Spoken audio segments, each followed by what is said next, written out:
Well, thank you everybody for attending tonight. Welcome to the Committee for Sydney's Global Series. My name is Sacha Coles. I'm the Director of Aspect Studios. I'm a landscape architect and the Adjunct Professor of Landscape Architecture at UTS. Before we get started tonight, I would like to firstly welcome you, but then acknowledge the traditional owners of the land, wherever you may be tonight. I am on the land of the Darkinjin people, and I pay my respects to these lands and its people. I acknowledge those ancestors that defended, walked the ancient streets, and managed this country sustainably for many generations, and those who have left a legacy of strong cultural wisdom and knowledge embedded in these lands today. I pay my respects to their leaders past, present, and emerging. I am delighted to be invited to be here with you tonight to host this global conversation with the Committee for Sydney. This is a free public webinar series which was started at the beginning of the pandemic last year. The idea behind it is that it was motivated by a generosity of ideas, a desire to share global ideas and create meaningful discussions in uncertain times. So we certainly ask that you participate during this seminar. And so here we are in Sydney. In another lockdown, across the world, many countries are considering what the Delta variant might mean for them and for us, for our society, and for the fabric of our cities in the short and the larger term. It's a perfect time then to hear from Dan Hill. Dan is a designer, an urbanist, and the director of the strategic design of the Swedish government's innovation agency, Vinnova. He's here with us tonight. Dan is also the visiting professor at UCL Bartlett and the Design Academy in Eindhoven. He's an adjunct professor at RMIT University and the Mayor of London Design Advocate, and more. That goes on quite a bit. He's going to tell us about the ambitious project that Sweden is currently undertaking to reimagine their streets and the rise of the one-minute city. Before I hand over to Dan, I'd just like to mention a bit of housekeeping. Please add your questions in the chat function and we'll address these at the end. So without any further from me, Dan, hello and welcome.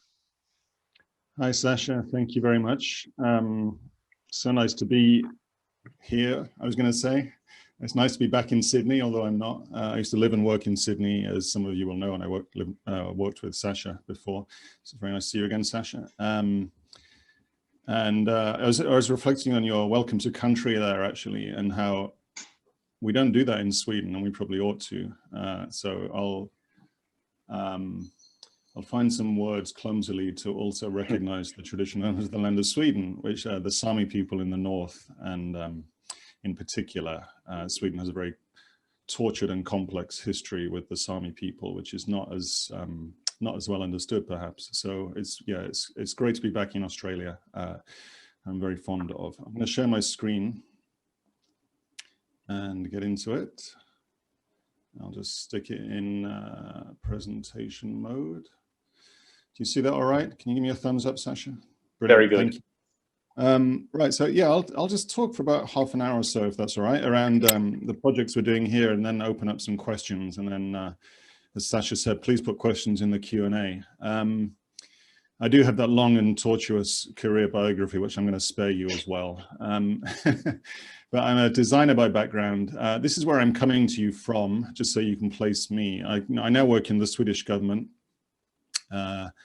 here in Stockholm, and I live in a bit of Stockholm called Gamla Enskede, which is just sort of south. I suppose it's probably like I don't know, a new town's amount outside of the CBD. It's maybe sort of 15, 20 minutes on the metro here. And it was built in around 1905 to 1908. I don't literally live in those buildings, but they all look like that around here.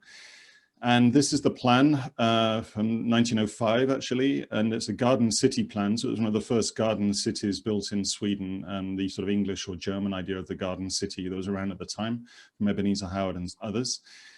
And you'll see it's actually really pretty good, as is often the case. It's low to medium density. There's schools there. There's lots of green space. All the houses have their own plot for growing veggies. It's what we'd now call sort of walkable or bikeable urbanism, I suppose. It's about 15 minutes, as I said, from the city center. It handles water really well. It's kind of woven around the landscape, so they didn't really, blow up stuff to build it. It was kind of, that's why it's twisting and turning on the map, as you can see in that way. So it's got a lot of things that were kind of pretty good, and it worked well for a while. But then this happened. I'll play this video and see if you can see this. I've turned the Swedish commentary off just because I'm figuring you don't speak Swedish. But this is from about 1930. This is a newsreel. I used to show a film of George Street in Sydney actually to the same effect from around 1908, but this one's 1930 and it's showing kids playing in the street. And then there's this old guy here who's called Old Mr. Stockholm in the film, who's almost single-handedly holding back the traffic. This guy's my hero. He's such an awkward, cantankerous old guy, but brilliant. And this, if the commentary was running and you understood Swedish, you'd hear this is basically a propaganda film for cars. It's kind of saying, okay, it's now no longer, the streets are no longer for kids to play in and people to have a chat. You need to get out of the way. And it's almost hard to watch. You see these kind of near misses, which are designed to scare the living daylights out of people and keep them on the pavement, basically. So you see these two ladies here having a nice chat, and then the car's just literally like 30 centimeters away from them. So it's very clear what's going on here. And sure enough, in the Garden City, and in Sweden generally, again, if you wrote Swedish, this just says Sweden has by 1955 become Europe's most car-dense land.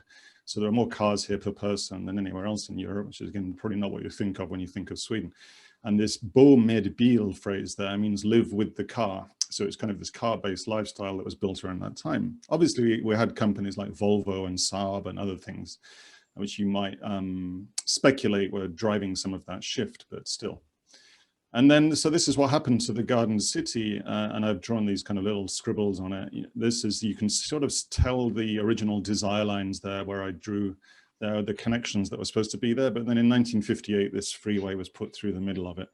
That's about 100 meters away from me, just sort of over there. I can actually hear the kind of dull roar of it. It sounds a bit like the surf at Bondi, but not quite as nice.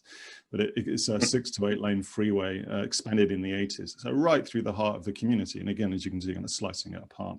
And, people living there, because people live right there, it's about 85 decibels, 80 decibels, which is sort of like living next to a washing machine going full tilt all the time. And this is what that feels like now. So this, again, is not the Garden City that we dreamed of. So what's happening there is really people, again, sort of well-meaning planners and architects are not, sort of pointing the finger in a malicious way, but just really not understanding what's going on with the new technology here. And this is where I use this quote from Cedric Price, the British architect: technology is the answer, but what was the question? And people weren't really asking there about, how does Stockholm need to move around? What kind of city is it? What kind of people are we? What's the place about? It was really like, oh, there's this new thing, the car, let's build around that. That seems like the future, let's get on board. And as a result, you lose a lot of the qualities of that original Garden City plan. Again, now we would almost, if you gave Sacha a pencil, he would probably start drawing something a bit better, perhaps, but along those lines. So, what's really key there is asking the question in the first place. And this is what the strategic design work I do is, sometimes called stage -1, really helping understand what's this place about, what's it for? And just to be really clear, we don't make cities to make buildings. We don't make cities to make infrastructure, or in this case, we don't make cities to make traffic. We make cities to come together, to create culture, conviviality, community, those kinds of things. Commerce, arguably, but that is also a kind of culture, right? And you need buildings and you need a bit of infrastructure to enable that to happen, but they're not the point, they're the enablers of it. The point is culture or community, and the buildings and the infrastructure are the enablers. And we often get that the wrong way around. It's almost like our job is to make the buildings, or our job, if you're a planner, it's like, oh, I've got to deliver all this infrastructure. In reality, we might want to start thinking, how do we deliver culture? Or how do we enable conviviality? That might be a better starting point. And now, how do we regenerate biodiversity? How do we create a caring and repairing relationship? Those would be good starting principles. And then at some point we can get to buildings and infrastructure. So the key questions are not really technical then, they're about ownership and value and identity and social fabric and economics and ethics and politics, of course, all of those things. And the dynamics are then really technology, which is the tools that we make, things like roads or buildings or arguably cars or Facebook or whatever. pencils, clothes, you know, they're all technologies. And then culture, what we make them for, like what are we for? That's what we're really about. So just to make this clear, I'll show an Australian example from work I did about 5-ish years ago at Arup in Melbourne. We're working on the Melbourne Innovation District there, just north of the CBD. You can see the CBD in the background there. So this is pretty close to the CBD, just south of Melbourne Uni, next to RMIT. I think it's South Lincoln Street, for those of you that know Melbourne. There's no reason why you would, seeing as you're in Sydney, and I know you don't talk to each other. Anyway, so this is a street that's kind of not really being used as a street. It's really being used as a car park. As you can see, there's not much life there. There's no people in this picture. I mean, I could have taken this picture. This is roughly in the middle of the day. You can tell by the shadows. But there's nothing really there. So how do you transform this street? So I'll just step you through. You know, we talk about gathering data, understanding the place. You can do that with interviews or field research or sensors in this case. And then you can quickly start prototyping. So here we said to the client, let's start making a bike lane. You know, this can be a tin of paint, actually. This isn't like a, you know, an Amsterdam style bike lane. It's not properly separated, but it's frankly better than what was there before. We deliberately, by the way, drew that guy in pink with no helmet just to kind of prompt that conversation. I know that's illegal, but it's like, how would we get the street safe enough that you didn't have to wear a helmet? Could be a good question. Seeing as you don't have to do that in Amsterdam and Copenhagen, where they have 50% of journeys on bike. So I'm not saying helmets are good or bad, by the way. Let's not get down that rabbit hole. That's like a tough argument. But the thing is using the design to flush out the questions in advance. And then putting that bike lane there means you can shuffle the parking on the left. So just angle the parking on the left by 45 degrees. You can move all the cars from the right to the left. We haven't reduced the total volume of parking, and yet somehow we've smuggled a bike lane in there. Then you can test an autonomous shuttle, a pickup point, rideshare hub. You can start testing these new technologies. You need to prototype this stuff bit by bit before you commit to it. You can't quickly, you know, deploy 300 of those. You want to deploy one and see what happens. They exist though in the world. That's a French one, Easy Mile. They're trundling around campuses right now. It's perfect actually for this bit of Melbourne. Then you can move some planter boxes in, you know, begin to sort of pull the greenery in from the places around it. But everything here is undoable, as you can see. Like those planter boxes are 20 quid at Bunnings or whatever. Like if they don't really work, you can shuffle them around until they do work. And then you can make the big move at the end, which is, you know, resurfacing this. You can still drive down the left, by the way. I'm not a total fascist, but you know, the right-hand side now is completely rebuilt, and you can sort of imagine the life that could happen here. And you then get into how do we stimulate that life, and just think about the value being generated at this point. Urban heat island effect is being mitigated. The water is being absorbed at the surface. You know, people are more healthy because they're walking and biking and talking to each other, and the air is cleaner and the water's cleaner. So you're saving on your healthcare costs, you're making your business more resilient, your kids are more convivial, and so on and so on and so on. It's genuinely transformed compared to the value where we started, which was basically a few parking fees. But even that is a negative in reality because it's kind of dirty money because it's carbon tainted, right? So there's not much value here. But as we know, we can't just jump straight from this to this. Like I can draw this picture, Sacha can draw it better than I can, but that's not the case of just drawing the picture and saying, okay, you're now here, let's jump to this. People will try and kill me if I take the parking away here, right? So how do you break this step by step? I'd say this is almost not planning, you know, because I'm not saying what the end goal is here, actually. I'm just speculating. I don't know if that's the right answer. So we need to start in this direction. We can have a North Star framed by those outcomes: happier kids, cleaner air, lower maintenance costs, zero carbon. You know, those are good outcomes, but I'm not going to promise we know all of the steps between here and there. Enables you to sort of wiggle your way towards the future. And you're building value as you go. You know, every step you take builds value, which pays for the subsequent bits. So it's this far more iterative approach. So this is what actually happened at the Melbourne Uni project. We developed this out as a kit of parts, and we worked with Breathe Architecture to build them out here. So this is what they look like in the end. They ended up on campus as these kind of interventions in parking spaces. So they're now live in Melbourne Uni campus, beginning to eat up bits of car-based infrastructure and turn them into social and green spaces, which is nice. I mean, Breathe did a really nice job on the realization, but they give this kind of flexible, adaptable, fast-moving layer amidst the slower-moving layer, like the building behind there in the middle. That's going to be there for another whatever century. I mean, no need to touch that. I mean, it's like what's happening in between is the interesting stuff. So then coming to Sweden, I sort of thought, well, how do we do this at scale, and how do we really begin to keep pushing this agenda? So what we're trying to do now in Sweden, I work for the national government, is ensure that every street in Sweden is healthy, sustainable, and full of life. So that's the North Star. And we can't pick our streets then and just say, okay, this, King Street is sustainable and Ilka Street's not sustainable. You have to make them all sustainable. They all have to be healthy. It's a social justice question.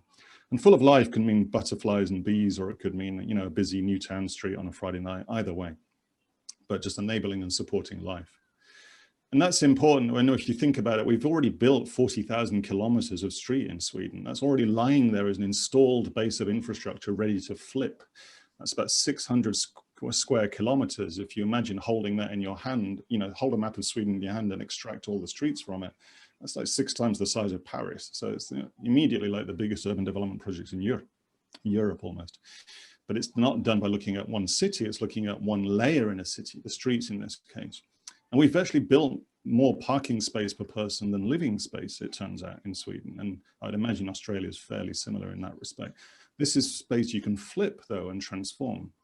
So how do we do that? Well, we started with stakeholder engagement sessions. I know that sounds incredibly dull, but we made them really interesting, I think. We just made them design sessions, but we pulled into those design sessions, and these guys are drawing on plans of streets and, giving them like cut out sort of bits of tech and trees and stuff like that. We've got startups in there. We've got large companies like Volvo. We've got energy companies. We've got the municipal traffic planners. We've got the National Design Center and so on. These are not citizens, if you know what I mean. It's not citizen participation. I'll come to that. Of course, they are also real people, but they are stakeholders. They're representing something. And what we're looking for them for is the starting point, the acupuncture points. How do we transform mobility? How do we transform streets in this case? We didn't go to academics here. We went to people trying to deliver frontline services, designers, startups, large companies, transport planners, and so on. So here you see someone from Voi on the right there, the scooter company, e-scooter company, a traffic planner looking rather bored, but he was actually really good. It's just his face.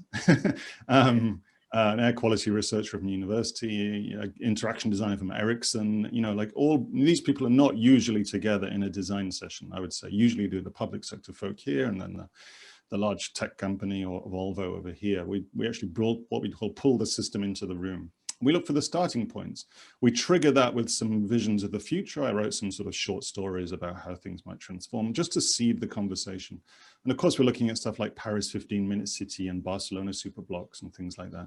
But these are the kind of sketches that come out of that. I just kind of assembled them and tidied them up a bit. But they're sort of, these are all little cut out bits of paper kind of glued together and then I just colored them in. So it's just full of ideas. But the key thing was, how do we start? So then we work with the municipality. Stockholm Stad, it's called, the city of Stockholm, like the city of Sydney, I guess, but a bigger or local authority, more like Brisbane scale, I suppose. And they gave us 4 streets to prototype with. And these streets all had schools on them. You can kind of see schools in the background there, but the schools go right to the street. There's not much yard there. And so we wanted to explore this school-street relationship, which is a complex interface one way or another. And then crucially then, we worked with the school kids and made them the designers. So these are 6-year-olds as the lead designers of the street retrofit project. Now we had architects like White Architecture and others kind of facilitating this process, and my hand-drawn bits of cut paper there and like plans of the street, but we're really throwing it over to the street itself. Now that street is dominated by these 6-year-olds. It's their street in reality because the school dominates that bit of the street. If this street had an aged care home on it, then you'd see 80-year-olds in this picture. If it had student housing, you'd see 18-year-olds, right? So you let the street design the street, you give them the kit to do it, but you let them go for it. We've also done this with the Prime Minister, by the way. That's the Swedish Prime Minister on the left. I won't test you on your political knowledge. I know you all know that. Actually, he had to resign yesterday, so all change here. But anyway, he's doing the same sort of exercise, but school kids are better at this than prime ministers, with all due respect. And this is what the school kids came up with. You can see their drawings and my drawings, cafes, swing sets, playgrounds, fake palms, because it's not Sydney, it's Stockholm, we have fake palms. That's a start though, we'll get real palms sooner or later thanks to climate crisis. Lots of greenery, lots of social space. And then we worked with ArchDes, the National Centre for Architecture and Design, which is another part of the government who I work with very closely. And they commissioned Lundberg Design, a local design firm, to say, how do we build this though as a kit of parts? Again, thinking back to the Melbourne project, we did this thing as a scalable kit of parts, like a base layer, which can be a platform with different applications on top. almost like your phone, you know, like an operating system with apps on top. And those apps can be bike racks or scooter racks or barbecues or beehives or whatever. So it sits on this platform. This is extensible, as you can see, super simple. It's made from Swedish timber, which I'll come back to. It can scale up and down the street. So you could have 100 of these in a line or just one. It fits in a parking space. And it's really playing with this idea of a boardwalk, really, which is a well understood thing in the Swedish landscape as it is in Australia. People know this is okay when it's wet and cold as well. You can still walk on it, it's fine. So, and it's wood, which has lots of great qualities. And you can see how in Sweden, they're really careful to kind of carve the boardwalk around the landscape with really beautiful, simple touches. So we had this idea as well. And so we made sure that the kit was designed for the street. So we went out and checked the streets, or Lundberg Design did. And then these are CNC milled. They're Swedish timber, so it's coming locally from sustainable forestry. So we wanted to talk about closed circular resource loops. And here they are in the street. So they're building, this is in parking spaces. These are these kinds of boardwalks that are now extending the pavement out into the street and enabling social space there. These streets are, you know, less than 1,000 cars an hour streets. You know, we picked them to be relatively sort of medium quiet, but they've still got a lot of functions on them and lots of living there because it's right in the middle of the city. Here you can see teenagers hanging out on them at night. That's my daughter on the one on the right. Here it is going down a hill, you know, and you can kind of see a little how it's lifted off the camber of the road to let the water, which is important in Stockholm, run down the edge there. This is a relationship with cafes and schools. We can look at those things. Works in cold weather. That's Gothenburg now and Helsingborg. So now 3 different cities. Each of the cities is testing different aspects. Gothenburg is testing what it's like in the rain. Helsingborg is what it's like outside this sixth form place or high school with more planting and with lighting built into it. And this little video sort of gives you a sense of what it looks like. The wood is really lovely, I must say, and it's kind of built to sort of add softness to the street as well. It's unusual to see wood built out as a kind of infrastructural element. I'll just skip ahead this a bit, just so you can get a sense of it holding greenery.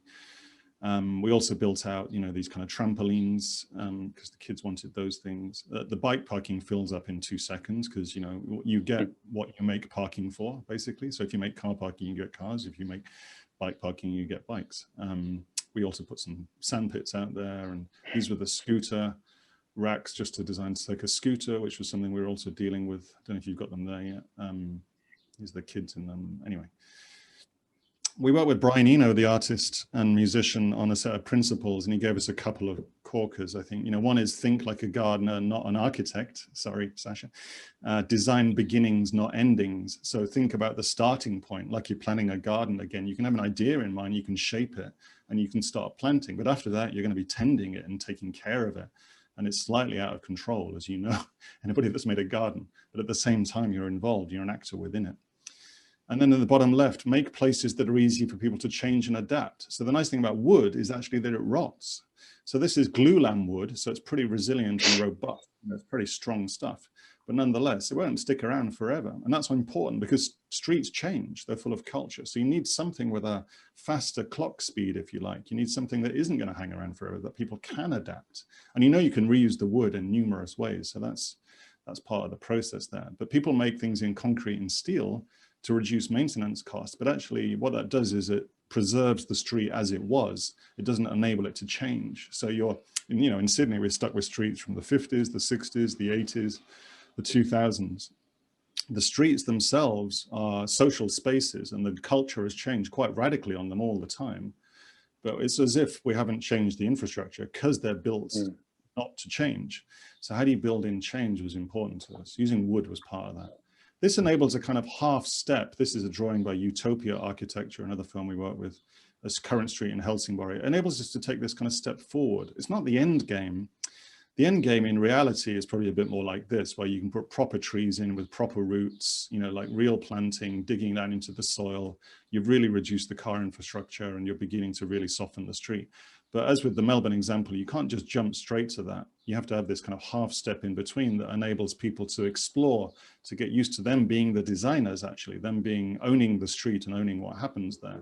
That's really important. So it's a half step forward. At some point, the timber might disappear and go somewhere else. Its job is done, but it enables you to then do the street proper, if you like. And you might build a greenhouse there in this case, or a social space. You know, you can build all kinds of things with this kit. And it enables you to ask ongoing questions of all kinds. It becomes a platform for testing ideas on. So this, I started calling this kind of idea of the 1 minute city, kind of riffing on Paris's 15-minute city, because the 1 minute city is the city outside your front door. It's you and your neighbors. It's the guy that runs the bar in the corner. If you plant tomatoes in the street, that's going to be you looking after them, right? It's an intimate relationship between you, your neighbors, the community around you, in roughly a 1 minute scale. I don't mean it literally, but just metaphorically. 15 minutes is a long way, actually. On a bike, you can get 15 minutes, quite a long distance. I'm not going to go and plant tomatoes on someone's street 15 minutes away. That would be rude. But I can do it outside my own house or my own flat, because I can talk to the neighbors. You know, we can have that relationship. So it's more about the care and the relationship. That's why I chose this 1 minute idea. And so far, the results are really positive. So this is early stages, obviously, but we're getting like 73%-ish feedback, positive feedback, only about 5% negative. And we're taking parking spaces away, which usually I get death threats for. So, you know, this is actually really powerful to see people want more greenery, more social space. We've increased the activity by 400%, more diverse types of people on the street as well. So what's going on here? I'll just wrap up with a few sort of closing themes.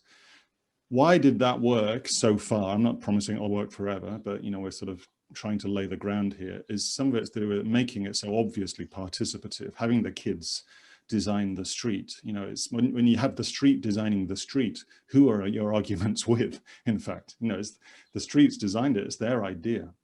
So this is really powerful, and it's not easy. As we saw in the last 18 months, you know, COVID cleared streets effectively, horribly, but we found something very interesting about them in some respects. Black Lives Matter also did amazing things with streets. You know, streets are the basic unit of city. That's where protests happen. But as Nikita Oliver, one of the lead activists there and a mayoral candidate in Seattle, said, it's sort of easy to clear the street, but then building something that actually serves the community over the long term, that's really hard. And that's what we need to get on with now. So that's thinking about participation. Now you can do this digitally. We're working on platforms here using augmented reality to enable citizens to see what streets might look like before we change them. You can do that with bits of paper. And this is work that my team did in Sheffield in the UK, just drawing the city in a more interesting way as part of the planning process. But this is really political. You know, even in Sweden, you know, when I say even in Sweden, obviously in Sweden because of its cars. On the left-hand side there is a Sweden Democrats, who are the far-right party here, you know, basically saying no more bike lanes, we need traffic. Ironically, they use a traffic jam to convey that message, but anyway, they must be advised that that works. On the right-hand side, there's an environmental activist, Andreas Malm, who is more or less proposing environmental terrorism against SUVs. So we have this kind of far left, far right sort of dichotomy playing out in these streets directly. And that's really powerful. But I sense things are shifting. And just to sort of, having gone from that to a white middle-aged man in a blazer, this is the CEO of Volvo. He's basically saying there, we intend to limit the number of cars in the city. This is Volvo Cars saying this. So we're assuming that the days of cars are over. That's what he's saying there on the left. You know, in the old school, he said a car was something you bought. Now we don't do that. We just use cars when we need them. And that's huge. Now, Volvo Cars worked out every car sharing car they put out there in their system removes 8 private cars from the street. So you get a 1-to-8 replacement rate, which is extraordinary. You can imagine that an apartment block, Sydney style, might have 1 or 2 shared cars out of it, as opposed to 16 to 20, which is what it currently might have. So that if the car company is saying that, then what are we waiting for, really? So back to the 1 minute thing, part of the trigger for this again was sort of making it clear that you're allowed to take care of the street as a citizen, that the street is your space, in fact, that there isn't a binary relationship between the edge of your house and then the street. This I saw in Berlin in Schönberg a few years ago, a decade ago actually. And this is people planting in the street because the municipality had run out of money and they'd stopped planting there. So the citizens stepped up and started planting there. And what you got, because every apartment block is different, you got different planting up and down the street. If the municipality had done it, it would have been the same planting more or less up and down the street because that's more efficient. So that's really lovely. It was almost like telling the story of the people in the blocks through their flowers and through their herbs and through their plants. Ron Finley is doing amazing work in LA, building out basically veggie patches in vacant parking lots. He's worked out you can plant 724 million tomato plants in the vacant parking lots in LA, basically in heat deserts, food deserts and heat deserts, which is kind of amazing. Linda Tegg, the Australian artist, did a beautiful project in Stockholm last year, where she built a meadow in a parking lot here. And it asks us what it's like to live alongside meadow-like conditions as opposed to lawns. You know, what does that mean to get behind biodiversity in this way? And then in our spaces that previously were very utilitarian, I mean, these are literally both in parking spaces, the most mundane utilitarian space. And this gives me, you know, it's a sense that actually things could be a bit like Tokyo, in fact, where in Tokyo, there hasn't been on-street parking since 1965. You know, it's just against the law. So as a result, you get these kind of interesting, like funny spaces outside the fronts of buildings. It's very respectful, obviously, because it's super Japanese. It's not going beyond, you know, 80 centimeters. But it's really interesting to see how they fill every space with greenery given the chance. So then there's a systemic quality as well as participative. And this is something we're doing behind the project there that I talked about, the streets projects, just looking at all the value generated by that thing across multiple indices. So what does it mean? When we have all of this research, you know, if you introduce biodiversity back into the city, you improve mental health, you decrease urban heat island effect, increases birth weight in expectant mothers, it improves recuperation from sickness. You know, this data is here. We also know that, you know, shops do better. Shops do better if you remove parking. It's been proven numerous times. Property values increase if you want them to, you know, health increases, physical activity, learning, social fabric, all of that data exists. It's just never brought together. It sits in silos. So we're working on a value model which just makes the case for that. The savings to the healthcare service alone could pay for this 10 times over. So then we're looking at the platform behind the scenes here as well. We have all these different blue layers. These are the system layers. And this is where it gets beyond tactical urbanism into more sort of strategic territory. So the green layer at the top is, you know, the intervention point, but below that, we're looking at policies, laws, value models, new practices, and along that, we've lined up different players there. So on the right-hand side, you can see lots of Swedish names you won't understand, but Transportstyrelsen is the national traffic agency. You know, they're in charge of the parking space law. So they're part of the project, because what if we need to change the law? You know, that has to be part of the agenda.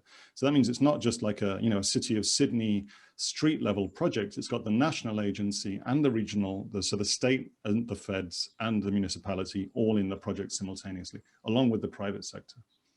So there we're able to talk about a more sort of open source model where you're taking learning from the ground, drawing it into a national kit of parts that then cities can download and install, and then learning goes back as they adapt it and so on.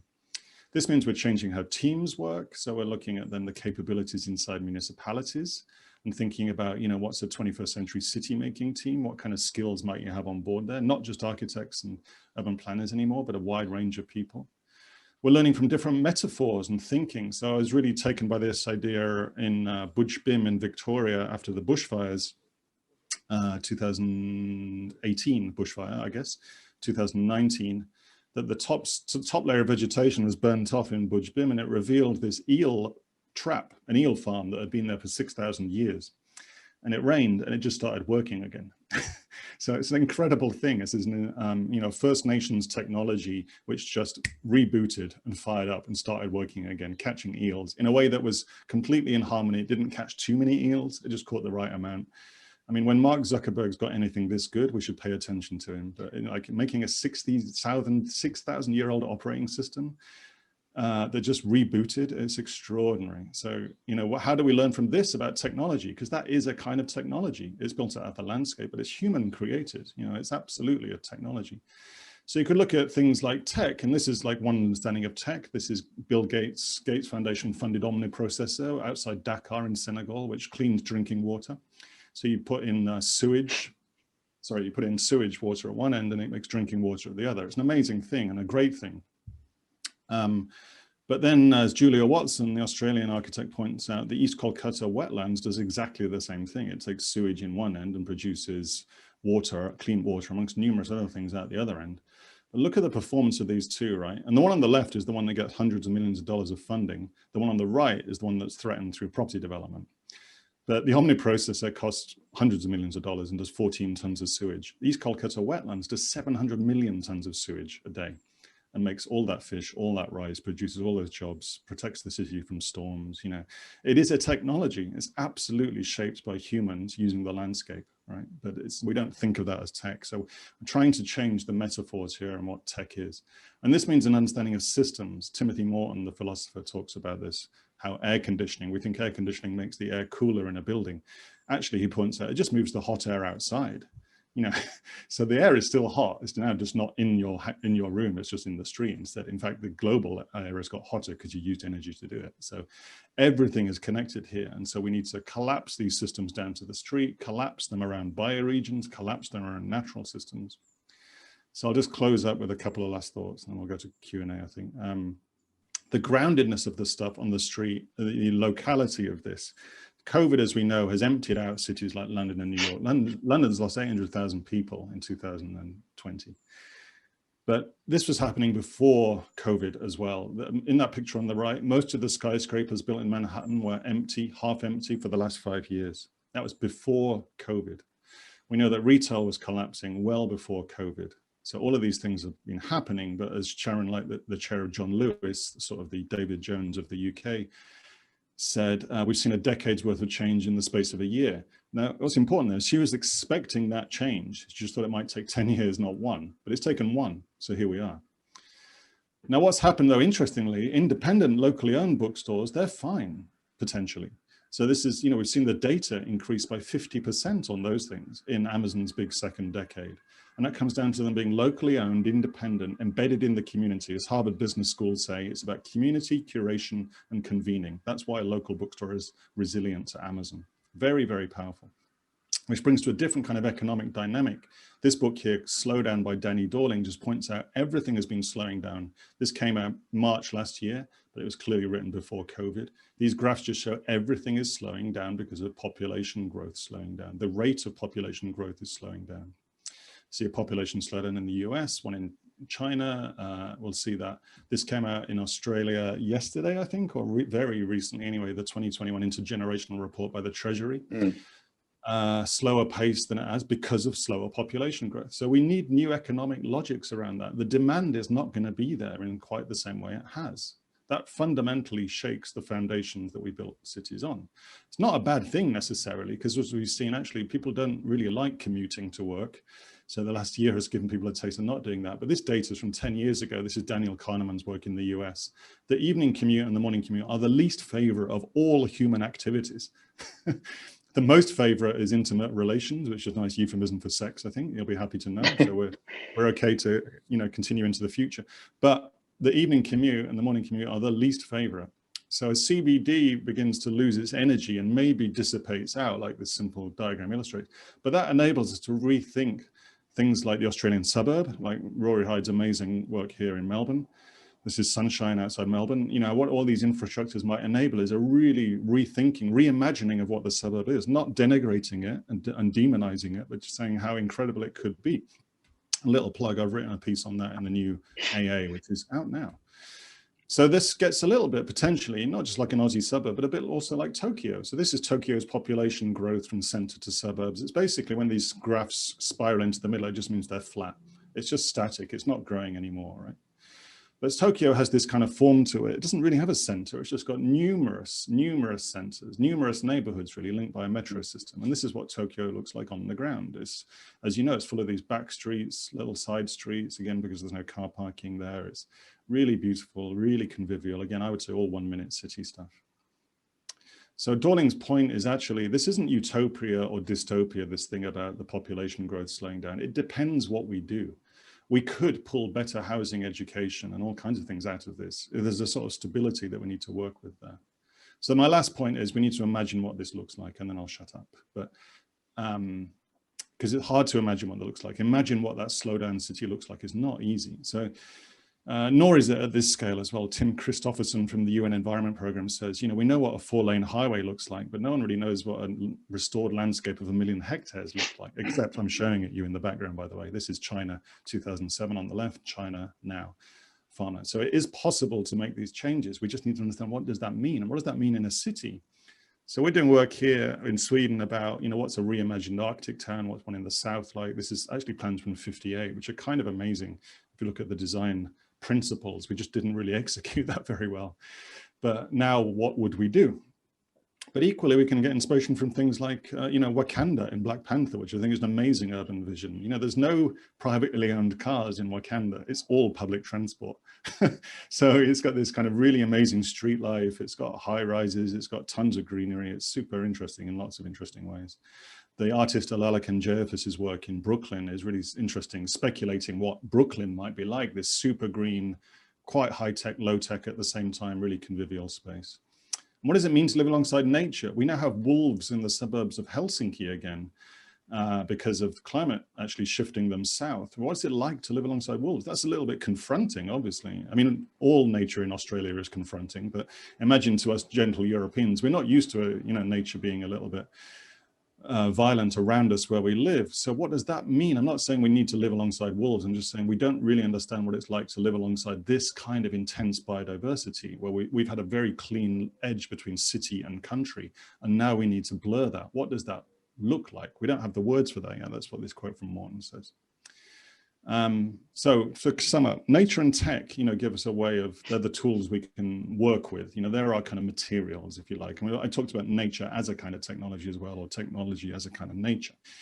But we absolutely need to imagine what this is to give us a chance of understanding what it is before it comes, to get used to the idea, to discuss it. And that's why we're making these prototypes in the street in Sweden, to give us a chance to explore what they could mean. Again, they fade out over time and they're replaced by much greener streets, but they enable us to get things going. So I'll end with this quote from Gautam Ban, the Indian writer. And the key words there are really in the middle of all of this. He said, forget these grand projects and smart cities and blah, blah, blah, blah, blah. What we need to get behind are infrastructures of everyday dignity. And I love that phrase there, because there's so much in there about how we live alongside nature, how we live alongside each other, and how we build this new regenerative, participative, care-based relationship with cities, perhaps for the first time for a long time. I'll leave it there. Thank you very much. Back to you in the studio, Sacha. Dan, thank you very much. I and everybody are applauding. You just can't hear us at the moment, but thank you for typically purposeful, passionate, and just rich presentation. You have sent my mind spinning. I'm racing with ideas of possibility out of that, and I've written down a whole couple of pages of questions, but I will invite people to write in the chat. There's a couple of questions that have come through. I'm going to head off and get this started with a question for you though, Dan, while others come through. But you made some really important points in this around culture-led planning and the sort of a city-first approach, which I really resonated with me, as opposed to, fetishizing the latest technology. We're finally having a conversation here in Australia around designing with country, which is, really providing unique opportunities for planners, designers, and of course has much deeper significance to our First Nations people, but to ourselves as well as a culture. But you mentioned this idea of a caring city, and there are people like Hugh Mackay, who is a social psychologist here, who is writing about this a kindness revolution. And a lot of what I've seen in your presentation tonight makes me feel like there is optimism. With care, we can bring around more kindness in society. So could you talk a little bit more about what that is, a kind and caring city, and how it might underpin these kind of planning strategies?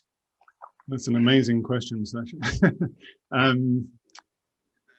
Yeah, I mean, in a very basic, very straightforward way, letting the street design the street, as I showed with letting the kids design the street, that's a sort of an understood principle, as you know, within urban design and planning, but it's just really not done at scale.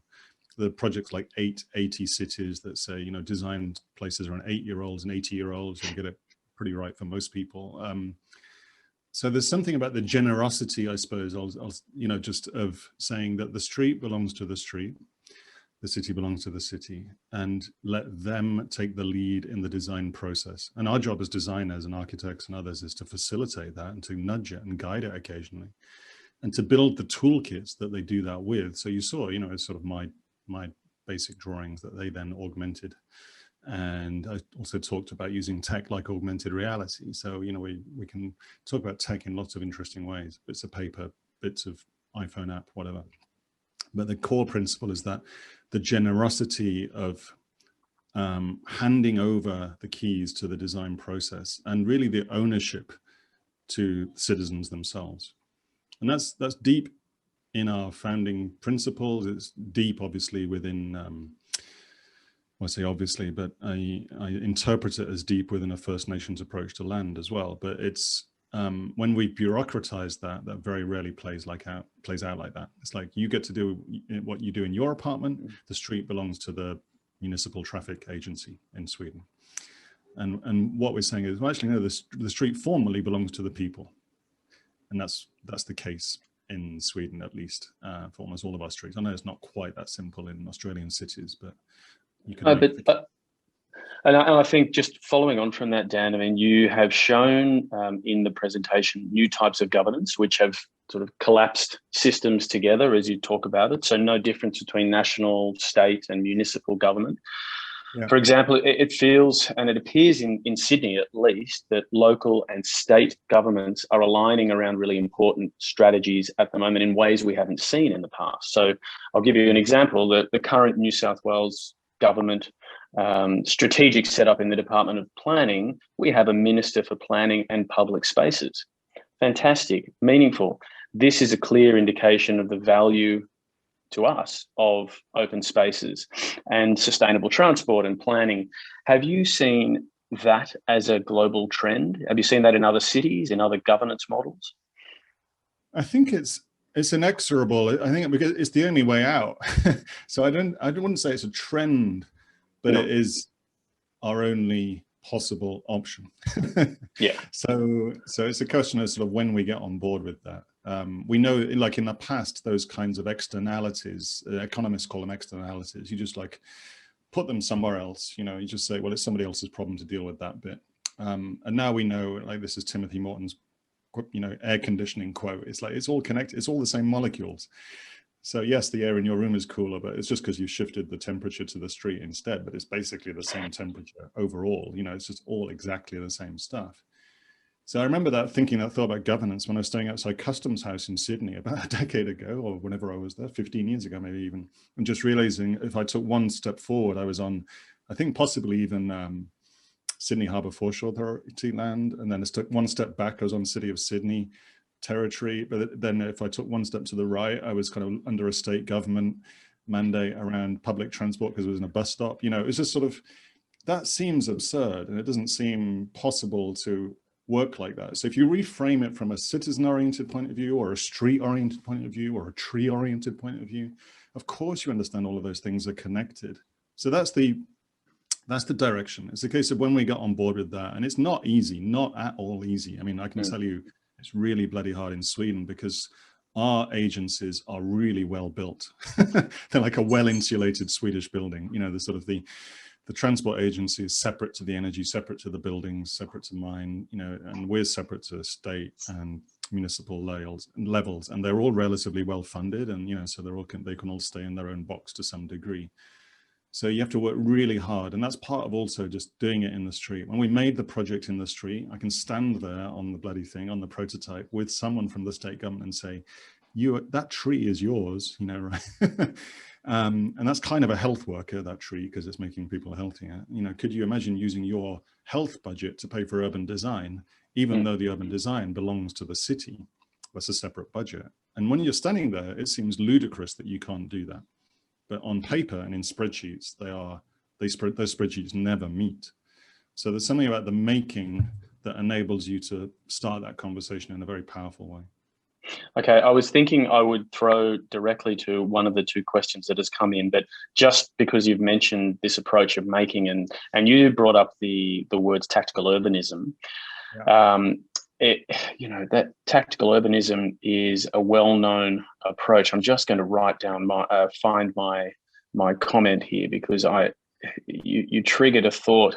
You talked about change as being the most important thing rather than, you mentioned Sydney and the streets haven't changed to the 50s, 60s, 70s and the 2000s.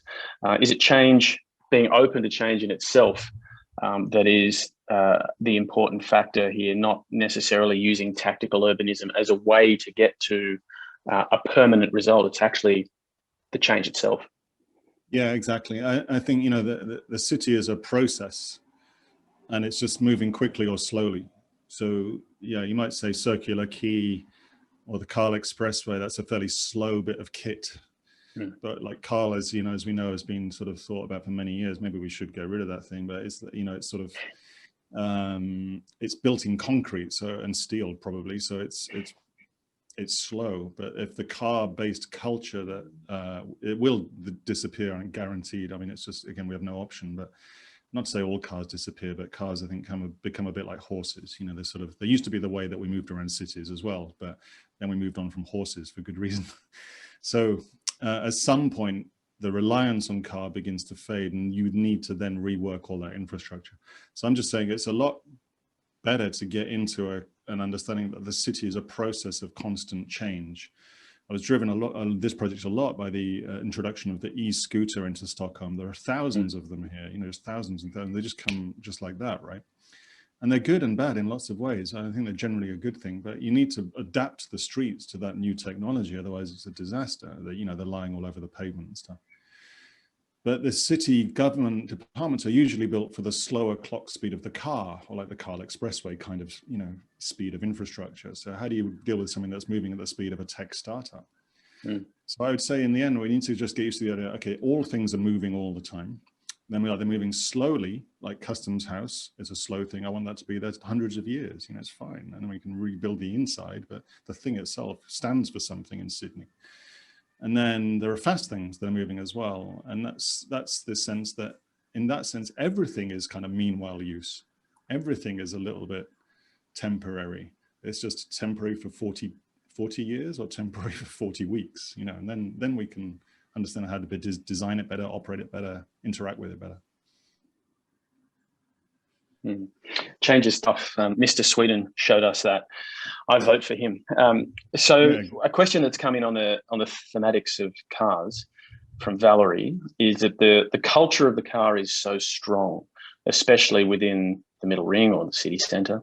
How do we turn traffic engineers with entrenched ideas around? How do we do that, Dan?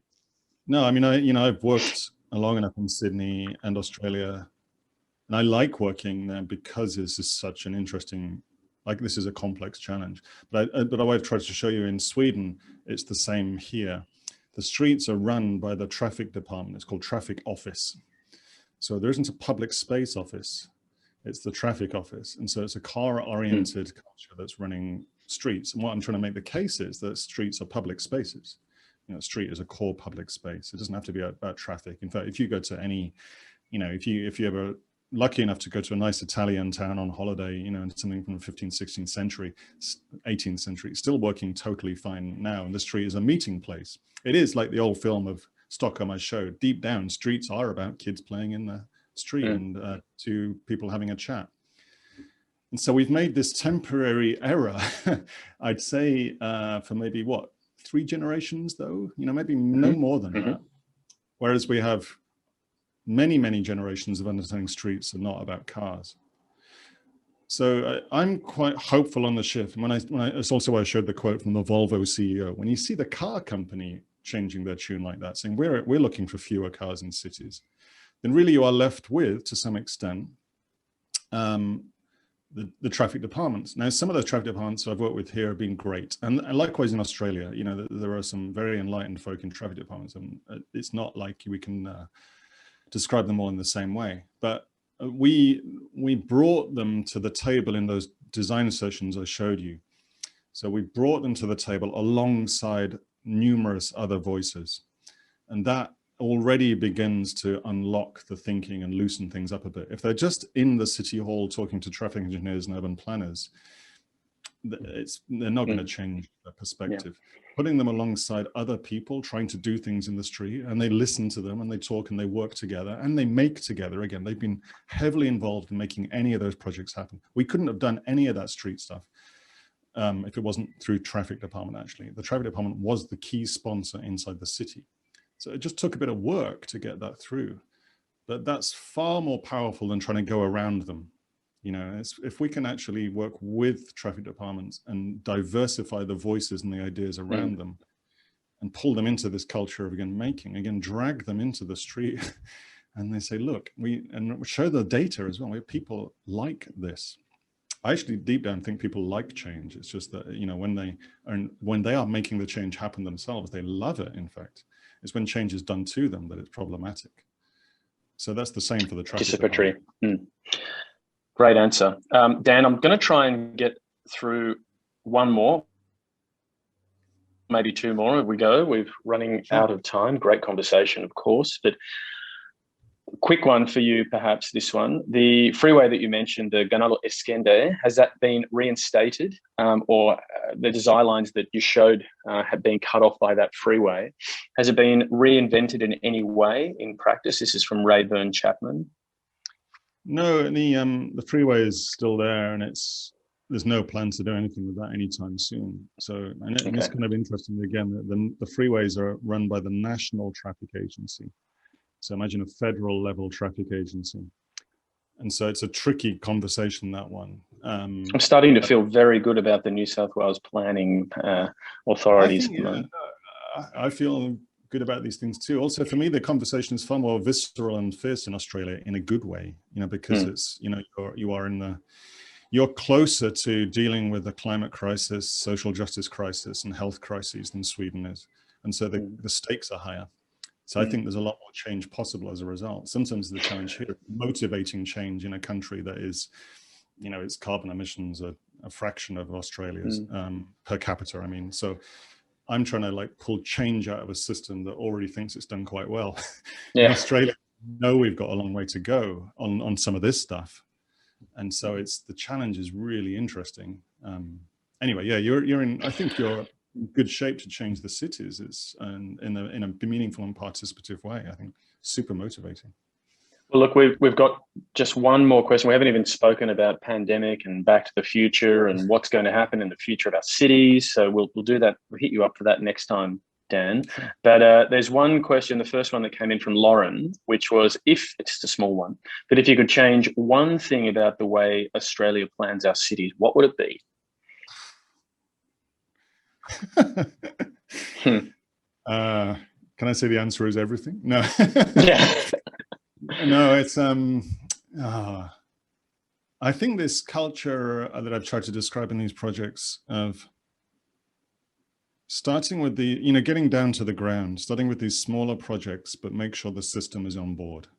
So that's what I try and get at. This is trying to get at this kind of balance of tactical and strategic. So how do you make something that's super local that you can build meaningful change in a quick way? So, we can transform King Street like that, and you could do it, you could do it in lots of ways, right? But you only get to make that change if you've got for the longer term, and to scale it to other streets and other cities and towns, if you've got the system on board, all of those layers, national, federal, state, municipal, working together, public, private, third sector, and that would be the different dynamic I'm trying to get at here. So it's not really one thing, I'm sneaking a different answer there, but it's that's the different dynamic of it. Start by starting, and start fast, but make sure that you've got the slower layers on board, because those slower layers are the things that enable it to scale. They give it legitimacy and credibility, and that's the really powerful thing, I think. And that practice isn't done in many places. I don't think it's. Thank you, Dan. I think, look, we have to wrap up. We've hit our 7 o'clock, but you are definitely the modern day Mr. Sweden, and thank you for spending time with us tonight, your day. Enjoy that 29 degrees. Yeah, and from all of us here, we wish you well, and we'll see you again. Yeah, see you again soon. So thanks very much, Sacha. Great to see you, and thanks everybody.